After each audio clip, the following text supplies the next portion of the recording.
If you're a parent, teacher, or school leader, and you're sick and tired of the frustration, anger, and unfair treatment of children at high risk in our public schools, then perhaps it's time for all of us to do something about it. In this podcast, Dr. Almitra Berry brings you tips, tools, strategies, and tactics to build successful solutions while touching, moving, and inspiring all of us to transform our schools so that every child thrives. Here's your host, Dr. Berry. Gloria Ray Hallmark, who was one of the Little Rock Nine, said, "The power of education can change lives and break down barriers." Hey there, Equity Warriors. Thanks for tuning in to another episode focused on the intersection of education and politics here on the 3E podcast. And today, we're going to dive into a decision that some people might say is controversial by the Arkansas Department of Education, a decision to not count AP African American Studies towards graduation. And this is more than a local issue, folks. It's a reflection of some national trends and policies, so buckle up. I have been picking on Florida for so long.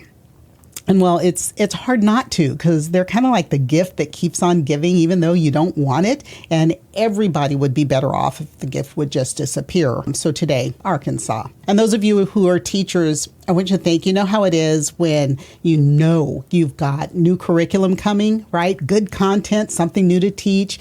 You go to your training sessions, you plan your lessons, you craft your syllabus, maybe plot out all the units for the year. You've got your bulletin board going. You're excited.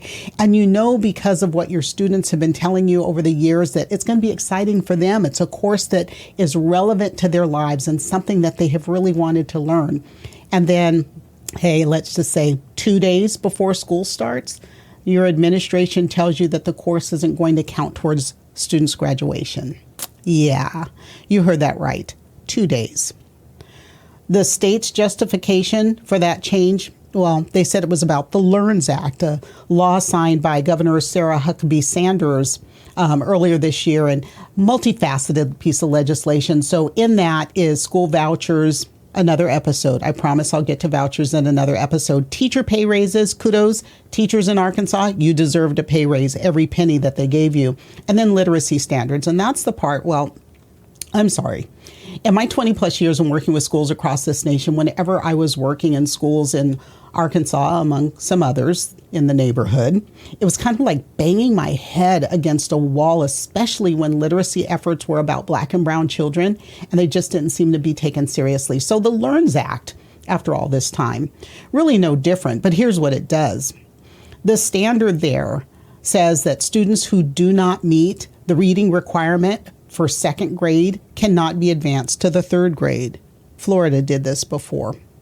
Didn't quite work out there. Now, there are some students who are exempt from that, special ed, if they have an IEP, they can't really hold them to that. But here's the part about this that's really the ticker, at least to me, is that average reading scores for Arkansas for 4th and 8th grade are lower than the average scores in 33 other states. So 27% of 8th grade students, only 27% of 8th grade students in Arkansas are proficient in reading. Get down to 4th grade, and it's 32%. So really we're talking about 2/3 of learners in second grade who you're now saying all of a sudden cannot be promoted to third grade. We know how to fix this. You know how to fix this, Arkansas. I know I'm not the only person who's been in that state working with teachers to teach them how to teach reading. But if you're not going to follow the science, nothing's going to change just because of legislation. So the LEARNS Act, let me go back to that, also has this mandated review of educational materials to make sure they root out anything that's considered to be ideological indoctrination. You know what they're talking about. That's code for critical race theory. The old CRT boogeyman.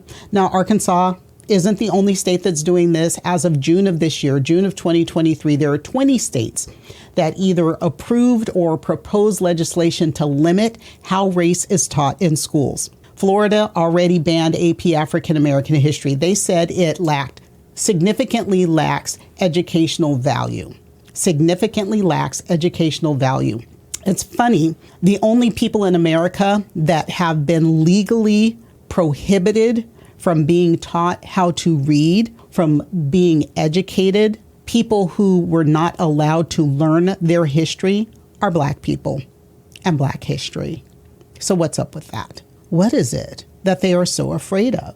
So a bit of historical context for those of you outside the Deep South. The Southern states have had their curriculums influenced by Confederate and conservative ideologies since the end of Reconstruction.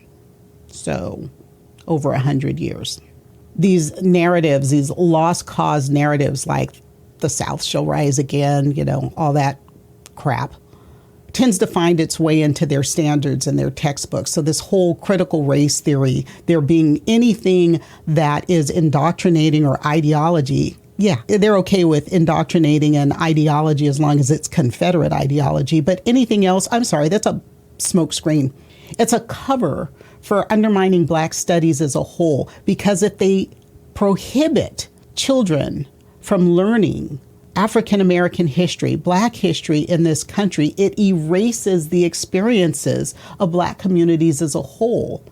It takes them out of the educational narrative. And here's where it gets even stranger, or maybe just a little more political. See, the Arkansas Department of Education, they had already reviewed and approved the AP African American Studies course back in January.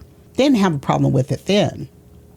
So the timing of this whole decision 2 days before the school starts raises some questions about the motives and the priorities at play. I'm sorry, that's just politics. Changing this at the last minute left schools with only two choices. They could either switch to a state-approved course, and I can't imagine that any Arkansas state-approved course on African American history was going to have any truth or validity to it, or they could offer AP African American Studies as a local elective. Now, mind you, the universities in Arkansas, they still accept that AP African American Studies course as college credit if they pass the test. Schools decided that they would let the course count towards elective credit, but not history credit that's required by the state. So educators in Arkansas, they're still waiting for a second review that's been requested. They are hoping for a constructive dialogue instead of an outright ban that is steeped in politics, not in education. The president of the Arkansas Educators Association, April Reisma, warned that what they're doing, what's happening there, could just be the tip of the iceberg and something larger and more unsettling. And if you know April, I would love to get her on the show to talk about this. So teachers, you're the ones, I know, you're feeling this more than anyone else. Teachers are losing their jobs for teaching about race and racism. We're not just talking about history teachers. There's an English teacher in South Carolina. There's a principal in Texas facing disciplinary action. It's as though teaching, the whole teaching landscape is becoming a minefield. And right now, we have an historic shortage of teachers. Every day, when I look through social media, I'm finding more and more videos about teachers quitting, putting out a video about why I quit. So why does all this matter? Well, the heart of the issue really is the question of who gets to tell the story of America and its people, especially the people who helped to build the nation. And when courses like AP African American Studies are determined or deemed unworthy or not serious or not worth academic credit, it sends a message about which histories matter and which do not. And the people sending the message are not the people whose histories are being told. So get involved. Stay involved. If this topic struck a chord with you, please share this episode on social. Email it to a friend. Primary elections are starting. Are you registered? Vote early. I'll vote early. I'll let you know when I do. And make sure that you've looked in advance at that ballot for your local election, school board, mayor, city council. And then join me again next week. Connect with me on social. Use those links down in the notes. Send me your questions, comments, topics, requests to info@askdrberry.com. I will answer your questions and bring you some experts to help address your concerns.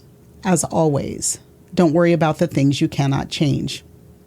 Let's change the things we can no longer accept. And I'll see you next time. That's it for today's episode of the 3E Podcast. Head over to iTunes and subscribe to the show.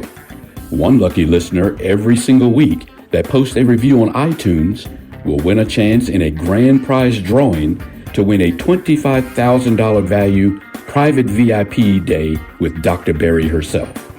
Be sure to head over to 3epodcast.com and pick up a free copy of Dr. Berry's gift. Then join us on the next episode.